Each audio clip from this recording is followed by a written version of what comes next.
শম্পা দত্ত। আমি প্রথম গুরুজিকে দেখি টিভিতে কোনো প্রোগ্রামে, শাস্ত্রীজির কোনো প্রোগ্রামে দেখেছি। তখন থেকেই চেষ্টা করেছি গুরুজির কাছে আসার, গুরুজির কাছে তার কাছে এসে তার পুজো পাঠ দেখার। তারা মায়ের পুজো দেখেছি আমি, বেহালার বাড়িতে প্রচুর এসেছি। তারপরে গুরুজি আমাদেরকে একদিনকে দীক্ষা দিলেন, আমার হাজবেন্ডকে আমাকে একসাথে। দীক্ষা দেওয়ার পর আমার ছেলে এসেছে। আমার ছেলে তখন খুবই ছোট, তখন আমরা গুরুজির কাছে আসি তখন আমার ছেলের বয়স 2.5।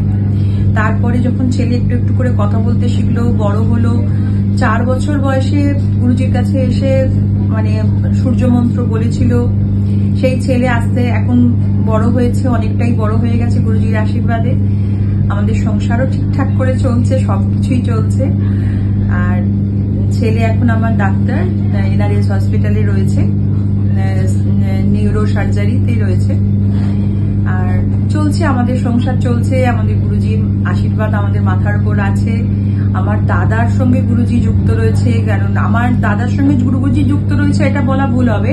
আমার দাদা যুক্ত রয়েছে গুরুজির সাথে। আমার গুরুজি কাজ করেন, গুরুজির যত সমস্ত কাজ আমার দাদা করে দেয় সেগুলো, আর গুরুজি সেগুলো ভালোভাবে নেন এবং গুরুজির কাজ এগোচ্ছে আমার সঙ্গে সঙ্গে। মানে আমি বলতে চাইছি এটাই যে গুরুজির সঙ্গে সঙ্গে আরো অনেকগুলো সংসার এইভাবেই চলে। গুরুজি একটা টিম ওয়ার্কের মতো কাজ করে, শুধুমাত্র যে শিষ্যদের বা শিষ্যাদের আশীর্বাদ নয়, তাদের সংসারটা কিভাবে চলবে সেটাও গুরুজির আশীর্বাদে আমরা দেখেছি। একটা মানুষ হিসেবে মানে ভগবানের মনে হয় শ্রেষ্ঠ সৃষ্টি গুরুজি। নমস্কার, অ্যাস্ট্রোলজার তপন শাস্ত্রী বলছি। আমি বেশ কিছু প্রোগ্রাম করছি, আপনারা দেখছেন, সাবস্ক্রাইব করছেন, ভালো লাগছে আমার অনুষ্ঠানগুলো দেখতে। আজকে আমি ছোট্ট গোচর নিয়ে একটা আলোচনা করব। এই গোচর, সঞ্চার, রাশান্তর, এই রাশি লগ্ন, এগুলো নিয়ে তো আমি বিচার আপনাদের করে থাকি। দীর্ঘ প্রায় বহুদিন আছি এই জগতে আমি, আপনারা জানেন। বহু সেলিব্রিটির আমি ভাগ্যবক্তা, বহু জ্যোতিষ যারা করছেন তাদের কিন্তু শিক্ষাগুরু আমি। তো আমার এই যে কাজগুলো কিছু মানুষের তো উপকার দেয়, যার ফলে এত মানুষের ঢল থাকে। চেম্বারে 4-5 ঘন্টা যদি আমার লাইন পাই তবে আমার কাছে আসলে আমি দেখেছি এটা ওটা কষ্ট। যাই হোক, মানুষ অনেক কষ্ট করে আসে, অনেকক্ষণ লাইন দিয়ে থাকতে হয়। অনেক লোক ভালোবেসে ফেলেছে আমাকে, অনেক লোক আসে আমার কাছে, অনেক লোক আমার থেকে কাজ পায়। আপনারা জানেন ফেল আমার খুব কম আছে। চেষ্টা করি ভালো কিছু করে দেওয়ার, আর ভালো কিছু কথা আপনাদের সামনে বলার চেষ্টা করি যতটুকু আমি জ্যোতিষতন্ত্রের জ্ঞান ভিত্তিক যতটুকু আমি জানি। আজকে আমি যে বলবো বিচার, যেটা আগামী কিন্তু 4 ফেব্রুয়ারি 2025, 4 ফেব্রুয়ারি 2025 বিকেল 4:05 কিন্তু বৃহস্পতি মার্গীতে ফিরছে। আমাদের মার্গ শীর্ষ বলে একটা কথা আছে। মার্গ শীর্ষ যদি কারোর মধ্যে থাকে তাহলে কিন্তু তার বিবেক, বৈরাগ্য, চেতনা তার অন্যরকম হয়। এই মার্গটা দেয়, ভালো কিছু দেয় কিন্তু এই বৃহস্পতি। আমাদের দুটো গ্রহ কিন্তু মেন জীবনে খুব দরকার। দেখবেন শুক্র যাদের খারাপ আছে তাদের জীবনে সুখ শান্তি নেই, আর বৃহস্পতি যাদের খারাপ আছে জ্ঞান, চেতনা, অর্থ তাদের নেই। অতএব দুটো গ্রহ কিন্তু মেন আমাদের প্ল্যানেট কিন্তু ভীষণ কার্যকরী। বাকি গ্রহগুলো যা হচ্ছে না হচ্ছে ঠিক আছে, সেই গ্রহগুলোরও ভূমিকা কিছু আছে, কিন্তু দুটো গ্রহ যা দেখা যাচ্ছে বিশেষ করে 2025-এ দুটো গ্রহ কিন্তু জীবনে যদি কারোর ভালো থাকে 2025টা ফলে ফুলে ভরে যাবে। আপনাদের জীবন সুখ সমৃদ্ধি অর্থনৈতিক দিক থেকে ভরে যাবে। কে দেবে? বৃহস্পতি অর্থ দেয়, চেতনা দেয়। শুক্র কি দেয়? সুখ শান্তি দেয়। তাহলে আমাদের জীবনে সুখ শান্তি আর অর্থ যদি থাকে আর কি দরকার? এবারে শরীর স্বাস্থ্য টুকটাক খারাপ হতে পারে, অর্থ যদি ভালো থাকে আমরা ভালো জায়গায় ট্রিটমেন্ট করে নেবো। অর্থ দরকার কিন্তু মেন, তাহলে মেন দরকার অর্থ জীবনে, এটা কিন্তু দরকার। সর্বেই বা সত্য কথা, অর্থই কিন্তু অনর্থের মূল, অর্থই সর্বকথা না। কিন্তু বর্তমান যুগে কিন্তু অর্থটাই সর্বশ্রেষ্ঠ, এবং সেই অর্থ দেয় কিন্তু বৃহস্পতি, আর সুখ শান্তি দেয় কিন্তু শুক্র। তাহলে দুটো প্ল্যানেট যদি আমাদের ভালো থাকে তাহলে কিন্তু আমাদের 2025 কেন সারা 100 বছর আমরা ভালো থাকবো। যতদিন ভালো বাঁচবো ততদিন ভালো থাকবো যদি শুক্র বৃহস্পতি ভালো থাকে। তো আগামী 4 ফেব্রুয়ারি কিন্তু মার্গী হচ্ছেন কে? বৃহস্পতি, দেবগুরু বৃহস্পতি। বৃহস্পতি কে? বৃহস্পতি চেতনা, বৃহস্পতি অর্থ, বৃহস্পতি আমাদের দয়া, মায়া, গুণ, বিবেক, জ্ঞান, মানসিকতা, আধ্যাত্মিকতা, চেতনা। বৃহস্পতি হচ্ছে পরদুঃখ কাতরতা, বৃহস্পতির স্বাদ কিন্তু খুব মিষ্টি। বৃহস্পতি ইথার তরঙ্গকে শাসন করে। আপনার বৃহস্পতি ভালো থাকলে কিন্তু আপনি কিন্তু ইনটিউশন পাওয়ার, ষষ্ঠেন্দ্র আপনার সজাগ থাকবে। বৃহস্পতি ভালো থাকার ফলে আপনার ইনটিউশন পাওয়ার, আপনি বলে দিতে পারবেন আপনার বাড়িতে কেউ এলো কেউ না এলো বা কেউ কি করতে এসেছে, আপনি কিন্তু বলে দেবেন বাড়িতে লোক ঢোকার সঙ্গে সঙ্গে। বৃহস্পতির দৃষ্টি সবসময় পঞ্চম, সপ্তম এবং নবমে। এক রাশিতে বৃহস্পতির 1 বছর ছিল। এর আগে বৃহস্পতি কিন্তু 1 মে 2024 কিন্তু বৃহস্পতি ওখানে ঢুকেছে। আবার মে মাসে কিন্তু বৃহস্পতি কোথায়, এখন বৃহস্পতি বর্তমানে আছে কোথায়, বৃষ রাশিতে। বৃষ রাশি থেকে কিন্তু বৃহস্পতি মিথুন রাশিতে আসবে মে মাসে।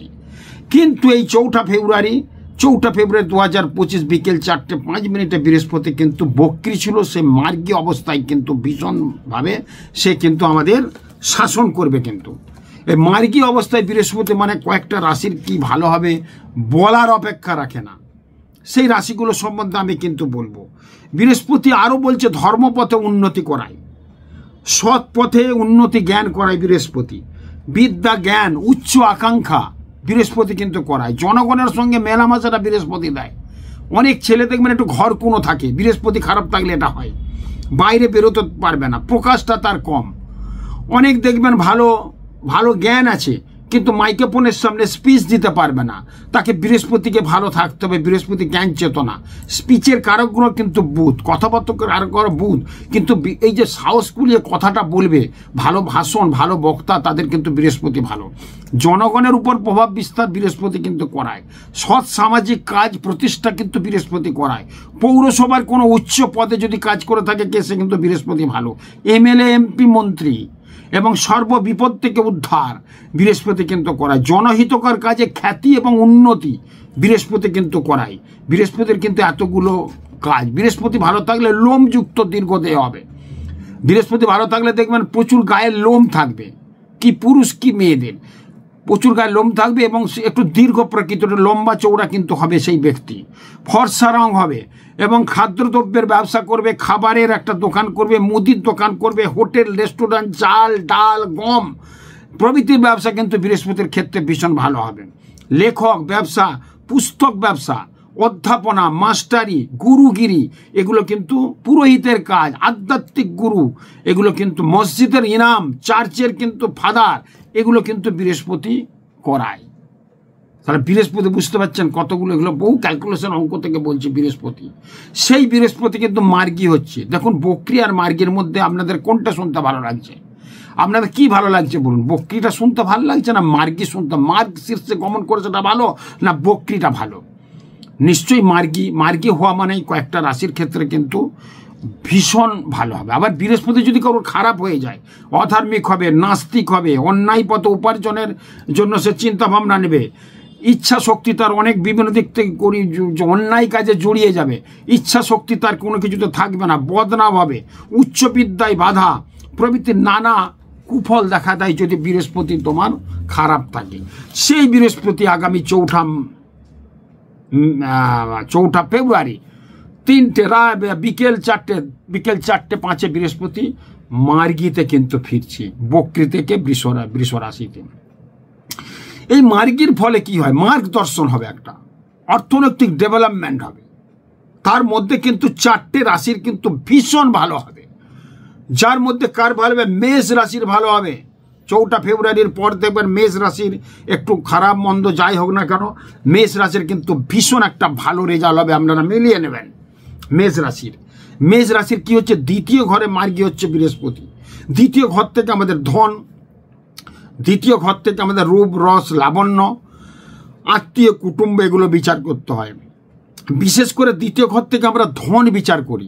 এই মেষ রাশির দ্বিতীয় কিন্তু এই ঘটনাটা ঘটছে, যার ফলে মেষ রাশির ক্ষেত্রে কিন্তু 4 ফেব্রুয়ারি থেকে যাই ভালো মন্দ ছিল খুব ভালো যাবে, খুব ভালো যাবে, খুব ভালো। ফেব্রুয়ারি, মার্চ, এপ্রিল, মে পর্যন্ত ভীষণ কিন্তু ভালো পাওয়ার যোগ প্রবলভাবে দেখা দিবে। দেখবেন যাদের মেষ রাশি, মেষ লগ্ন, অর্থনৈতিক ডেভেলপমেন্ট, বিবাহ হচ্ছিল না বিবাহ হবে, প্রেম প্রীতির শুভেচ্ছায় বাধা সেটা হবে, চাকরি এক জায়গা থেকে আরেক জায়গায় হবে, নতুন চাকরি পাওয়ার যোগ প্রবলভাবে দেখা দেবে।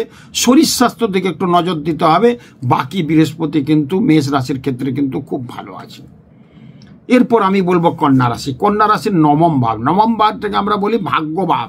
এই ভাগ্যভাবে বৃহস্পতি বক্রী অবস্থা থেকে মার্গিতে ফিরছে 4 ফেব্রুয়ারি, যার ফলে কন্যা রাশির ক্ষেত্রে কিন্তু ভীষণ একটা ভালো হওয়ার যোগ কিন্তু প্রবলভাবে দেখা দিচ্ছে। এই বৃহস্পতি জ্ঞান চেতনা বিবেক বৈরাগ্য অর্থ, বৃহস্পতি আমাদের কিন্তু যদি ভালো থাকে বললাম শরীর স্বাস্থ্য কিন্তু প্রচণ্ড ভালো থাকে, মন ভালো থাকে। আবার বৃহস্পতি কিন্তু লিভারের কারক গ্রহ। বৃহস্পতি আমাদের যে অনেক সময় টিউমার হয়, শরীরের অঙ্গ প্রত্যঙ্গ বিভিন্ন জায়গায় ছোট ছোট মাংসপিণ্ড বড় হয়ে যায় শরীরের মধ্যে, এটা কিন্তু বৃহস্পতি দায়ী তার জন্য। বৃহস্পতি খারাপ থাকলে এগুলো কিন্তু হয়। তো কন্যা রাশির ক্ষেত্রে কিন্তু যাদের দেখবেন টিউমার বা এরকম কিছু হচ্ছে, ডিস্টার্ব হচ্ছে, দেখবেন ভয় খাচ্ছেন, ভয় খাবেন না, চিন্তা নেই। 4 ফেব্রুয়ারি থেকে আপনি একটু হোমিওপ্যাথি ওষুধের ব্যবস্থা করবেন, দেখবেন সমস্ত চলে যাবে। এরকম কন্যা রাশির ক্ষেত্রে হতে পারে, যাদের হতে পারে ভয় খাওয়ার কিছু নয়। ওই টিউমার হয়েছে ভাবছেন বিরাট ব্যাপার, ওটাকে আবার বায়োপসিতে দেবে, বলবে ক্যান্সার, এইসব কিচ্ছু ভাববেন না, কিচ্ছু ভয়ের কিছু নেই। 4 ফেব্রুয়ারির পর থেকে আপনার জীবন কিন্তু খুব ভালো হবে। এই ছোট ছোট রোগ থেকে আমাদের কিন্তু কিছুই হবে না, কিন্তু আমরা ভেবে ফেলি অনেক কিছু, যার ফলে শরীর মন খারাপ থাকে। আপনাদের সাহস দিলাম 4 ফেব্রুয়ারি থেকে কন্যা রাশির ক্ষেত্রে বিভিন্ন ভালো অর্থনৈতিক ডেভেলপমেন্ট, চাকরি বাকরির ক্ষেত্রে ভীষণ উন্নতি এবং চাকরিতে প্রমোশন। যারা শেয়ার বাজারে করছে ভালো হবে। বাড়ি ঘর যারা কিনতে চাচ্ছেন তারা কিন্তু কিনবেন, তাদের কেনার কিন্তু প্রবণতা ভীষণ ভালো আছে। কন্যা রাশির ভাগ্যভাব খুব ভালো হয়ে যাবে 4 ফেব্রুয়ারি থেকে। বৃহস্পতি দেবগুরু, বৃহস্পতি জ্ঞান চেতনা বিবেক বৈরাগ্য, সেই বৃহস্পতি 4 ফেব্রুয়ারি বক্রী থেকে মার্গীতে প্রবেশ মার্গী হবেন, যার ফলে এই কন্যা রাশির ক্ষেত্রে কিন্তু ভীষণ ভালো হবে। আর কি বলবো, বৃশ্চিক রাশির অধিপতি হচ্ছে মঙ্গল। সেই মঙ্গল কিন্তু অবশ্যই বসে আছে নিচস্থ অবস্থায় কর্কটের ঘরে বর্তমানে, নো প্রবলেম। কিন্তু সপ্তম ঘর থেকে বিচার করতে হয় বিবাহ, সপ্তম ঘর থেকে বিচার করতে হয় প্রেম, সপ্তম ঘর থেকে প্রেম ভালোবাসা বিবাহ। যত গ্রহ আছে দেখবেন সব গ্রহে কিন্তু সপ্তমে দৃষ্টি আছে। এটা সপ্তম ঘরটা আমাদের জীবনে কিন্তু ভাইটাল ঘর। যত গ্রহ আছে কোনো ঘরে এত গ্রহের দৃষ্টি নেই, সব গ্রহের দৃষ্টি কিন্তু সপ্তম ঘরে আসে। আর সপ্তম ঘর থেকে আমাদের কিন্তু পার্টনারশিপ বিচার করতে হয়। পার্টনারশিপে যারা বিজনেস করছেন তাদের ক্ষেত্রে খুব ভালো হবে। পার্টনারশিপে বিজনেস কিন্তু এক সময় ভালো চলে, দ্বিতীয় সময় ভালো চলে, তারপরে কিন্তু অনেক ক্ষতি হয়ে যায়। পার্টনারশিপে বিজনেসে গোলমাল হবেই, সে 2 বছর 10 বছর 15 বছর বাদে হবে। পার্টনারশিপে বিজনেস কিন্তু গোলমাল ছিল, সেটা অনেকটা ঠিক হবে যাদের কন্যা রাশি কন্যা লগ্ন। প্রেম প্রীতি যারা করছেন সপ্তম ভাব থেকে লাভ বিচার করি, বিয়ের ব্যাপারটা খুব পাকা হয়ে যাবে, বিয়ে হয়ে যাবে, বিয়ের ব্যাপারটা ঠিক হবে। প্রেম প্রীতির শুভেচ্ছা করছেন, সেখানে কিন্তু প্রেমটা মোটেই টিকছে না, ডিস্টার্ব হচ্ছে। হয়তো যার সঙ্গে প্রেম আছে প্রেমিকা বলছে আমার ভালো লাগছে না, প্রেমিক বলছে আমার ভালো লাগছে না, কোনো কিছু হতে পারে। কিন্তু সেই ক্ষেত্রে সেই জায়গাটা ক্লিক করবে এবং বাধা বিপত্তিগুলো আপনার কিন্তু অনেক কেটে যাবে। দেখবেন 4 ফেব্রুয়ারির পর থেকে আগামী মে মাস পর্যন্ত খুব ভালো সময়, অর্থ উপার্জন প্রচুর হবে। এই ফেব্রুয়ারি থেকে মেয়ের মধ্যে যা কামিয়ে নেবেন না আপনার কিন্তু 25 সাল তো ভালো যাবে, আর 5 বছর আপনি ভালো করে থাকতে পারবেন। ব্যবসা রেস্টুরেন্ট বিজনেস খুব ভালো হবে, কাপড় জামা বিজনেস ভালো হবে। যারা আধ্যাত্মিক চেতনার মধ্যে আছে তাদের ভালো হবে, যারা গুরুগুরি করছেন, যারা জ্যোতিষ করছেন তাদের ক্ষেত্রেও ভালো হবে। অনেক জ্যোতিষীকে আমি শিক্ষা দিয়েছি, অনেক জ্যোতিষীর গুরুদেব আমি তাদের করে, আমার পার্সোনাল কোনো স্কুল নেই, কিন্তু অনেক জ্যোতিষী আমার ভাইয়েরাই আমার কাছে মানুষ। আমার আরও অনেক জ্যোতিষ বন্ধু আছে, অনেক জ্যোতিষী করছে, এখানে অনেক জ্যোতিষী করছে, ছেলেগুলো সব আমার কাছে তৈরি শিখেছে, আমার সঙ্গে বসেছে, কাজ করেছে, যজ্ঞে গেছে। তো তাদের কিছু গোলমাল আমাকে জানাচ্ছে, গুরুদেব ভালো কিছু হচ্ছে না, ভালো কাজ করতে পারছি না, তাদেরও ভালো সময় যাবে বলে দিলাম, যদি তাদের বৃশ্চিক রাশি বৃশ্চিক লগ্ন হয় সপ্তম ভাব। এরপর আসছে কিন্তু মকর রাশি। মকর রাশির আমরা কিন্তু ক্লিনচিট পেয়ে যাচ্ছি সামনেই, কি একদম টোটাল ক্লিনচিট পেয়ে যাচ্ছে আগামী 29শে মার্চের পর। 29শে মার্চ মকর রাশির সাথে এখন একটু টিং করে চলছে। মকর রাশি কিন্তু চলে যাচ্ছে, মকর রাশির যে শনি, সেই শনি এখন কুম্ভতে আছে, কুম্ভ থেকে যাবে মীন রাশিতে, এবং সেটা 29শে মার্চ 2025। মকর রাশির যে সাথের একটা ফেস চলছে, সেই ফেসটা কিন্তু আর চলবে না। অর্থাৎ মকর রাশির ক্ষেত্রে পঞ্চম ভাবে বৃহস্পতির সৃষ্ট। পঞ্চম ভাব কি সন্তান সন্ততি, পঞ্চম ভাব কি পড়াশোনা, পঞ্চম ভাব উচ্চশিক্ষা। এই পঞ্চম ভাবে বসেছে বৃহস্পতির এই মার্গী, যার ফলে বিভিন্ন দিক থেকে কিন্তু আপনাদের ভালো হওয়ার কথা। অর্থনৈতিক ভালো হবে, পড়াশোনা ভালো হবে, এবং যেসব বাবা মারা আছে যাদের মকর রাশি, তাদের সন্তানের খুব ভালো হবে। সন্তান যেহেতু ঘর, অত সন্তানের থেকে কিন্তু এমন সন্তানের কিছু কাজ দেখতে পাবেন আপনি, বুক আপনার একদম ফুলে যাবে, আপনার কিন্তু মান সম্মান বেড়ে যাবে সন্তানের জন্য। এবং যাদের মকর রাশি মকর লগ্ন তাদের ক্ষেত্রে অনেক 7.5 বছর খুব কষ্ট পেয়েছেন, আর কষ্টের লাগ, বিশেষ করে 4 ফেব্রুয়ারি বৃহস্পতি মার্গের ফলে বিভিন্ন দিক থেকে ভালো হবে। মকর রাশির ক্ষেত্রে আবার যেটা পাচ্ছি সবচেয়ে ভালো 2025-এ মকর রাশির ক্ষেত্রে যেটা পাচ্ছি, অনেকের বললাম যে 4 ফেব্রুয়ারি থেকে একদম মে মাস পর্যন্ত ভালো যাবে, অন্যর বললাম যে মেষ বললাম, কন্যা বললাম, বৃশ্চিক। মকর রাশির ক্ষেত্রে কিন্তু 2025 থেকে ভালোই যাবে। 4 ফেব্রুয়ারি থেকে যে শুরু হবে চলবে এখন 2.5 বছর, দারুণ ভালো বল মকর রাশির। মিলিয়ে নেবেন সেরা রাশির এবারে তপন শাস্ত্রীর প্রেডিকশন মকর রাশি 2025 সবচেয়ে যদি ভালো হয় মকর রাশির, সবচেয়ে যদি ভালো হয় কন্যা রাশির, সবচেয়ে যদি ভালো হয় বৃষ রাশির, সবচেয়ে যদি ভালো হয় বৃশ্চিক রাশির। এই রাশিগুলোর কিন্তু 2025-এ ভীষণ ভালো আছে। আরও চুলচেরা বিশ্লেষণ করে আমি বলেছি, এগুলো পরপর যত দিন যাচ্ছে গ্রহের গোচরগুলো পাচ্ছি, আর আমরা ক্যালকুলেশন, অঙ্ক, ল্যাটিটিউড, লঙ্গিটিউড, ডিগ্রি, তার রাশান্তর, গ্রহের গোচর, ট্রানজিট, সঞ্চার, এগুলোর ফলে আরও কিছু পাচ্ছি, যার ফলে আপনাদের বোনাস হিসেবে বলতে পারছি। তো আপনাদের খুব ভালো যাবে এই 4খানা রাশির। খুব ভালো থাকুন, নমস্কার। আপনাদের ভালো যাক এই কামনা করি। খুব ভালো থাকুন, নমস্কার। আগামী সামনেই আমার আসছে 28শে জানুয়ারি আমার মন্দির প্রতিষ্ঠা দিব। রটন্তিম অবশ্য ওই দিন শ্রীরামকৃষ্ণদেব মাকে রচনা করে পেয়েছিলেন। ওই দিনে আমার বাড়িতে রাত্রে পুজো, আর দিনের বেলা আমার প্রায় 30 বছর আগে মন্দির প্রতিষ্ঠা হয়েছিল। ভবতারিণী মা আমাকে ওখানে আদেশ দিয়ে আমি কিন্তু ওই মায়ের মন্দির ভবতারিণী রূপে একটা মন্দির প্রতিষ্ঠা করেছি। মা ভবতারিণী আছেন, তারা মা আছেন, এবং তার সাথে লোকনাথ, বিবেকানন্দ, বামদেব, রামকৃষ্ণ, সারদা মার্বেলের সুন্দর মন্দির প্রতিষ্ঠা হয়েছিল। ওই দিন আমার প্রতিষ্ঠা দিবস। সকলের আহ্বান, রাত্রে আমি রটন্তিম অবস্থার মহাযজ্ঞ করব। মহাযজ্ঞে কিন্তু শ্রীরামকৃষ্ণদেব এই দিন মাকে রচনা করে পেয়েছিলেন। সেই রটন্তিম অবস্থায় কিন্তু অশুভ দোষ খণ্ডন হয়, এবং এই রটন্তিম অবস্থায় কিন্তু মা বগলামুখীর কিন্তু আবির্ভাব হয়েছিল। কে বগলামুখী? শত্রুনাশের দেবী মা বগলামুখী। বগলামুখী সর্বদুষ্টানাং বাচং মুখং স্তম ভয়ং শিবং কিলয় কিলয় পর্বত নাশ হয় নাশ নম লিং বগলামুখী দেবীং স্বাহা। আর কার আবিষ্কার হয়েছিল? ছিন্নমস্তা। এই দিন কিন্তু ছিন্নমস্তার আবির্ভাব হয়েছিল রটন্তিম অমাবস্যায়। আগামী 28শে জানুয়ারি রটন্তিম অমাবস্যার দিনে মা বগলার আবির্ভাব হয়েছিল। ছিন্নমস্তায় বিদ্মহে বৈরচনায় ধীমহি তন্ন দেবী প্রচোদয়াৎ। ছিন্নমস্তা, রোগ শোক দুঃখ চালা যন্ত্রণাকে সব ছিন্নমস্তার পুজো করলে রোধ হয়। মামলা মোকদ্দমা শত্রু নাশ হয় মা বগলামুখীর পুজো। বিশেষ করে এই পুজোগুলো হবে ওই দিন। যাদের শত্রু, যাদের ডিস্টার্ব, তারা অবশ্যই আমার বিভিন্ন চেম্বারে যোগাযোগ করে অবশ্যই কিন্তু এই কাজগুলো করিয়ে নেবেন। এবং প্রত্যেকের 28শে জানুয়ারি সকালবেলা আমাদের পুজো পাঠ হবে। দুপুরে প্রত্যেকে আমার বাড়িতে ভোগ প্রসাদ গ্রহণের জন্য আহ্বান রইল। সকল শিষ্য ভক্তরা ব্যক্তিগতভাবে যারা আমার প্রচুর ভালোবাসে, যাদের আমার শিষ্য আছে অনেক, 5000 শিষ্য দেশে বিদেশে মেরিয়ে আছে। টরেন্টোয় আছে, কানাডায় আছে, নিউ ইয়র্কে আছে, Malaysia, Mauritius, Bangladesh, Sri Lanka, Dubai মিলিয়ে, আর ওয়েস্ট বেঙ্গল, ভারতবর্ষ মিলিয়ে 5000 শিষ্য আছে যাকে আমাকে গুরু বলে মানে।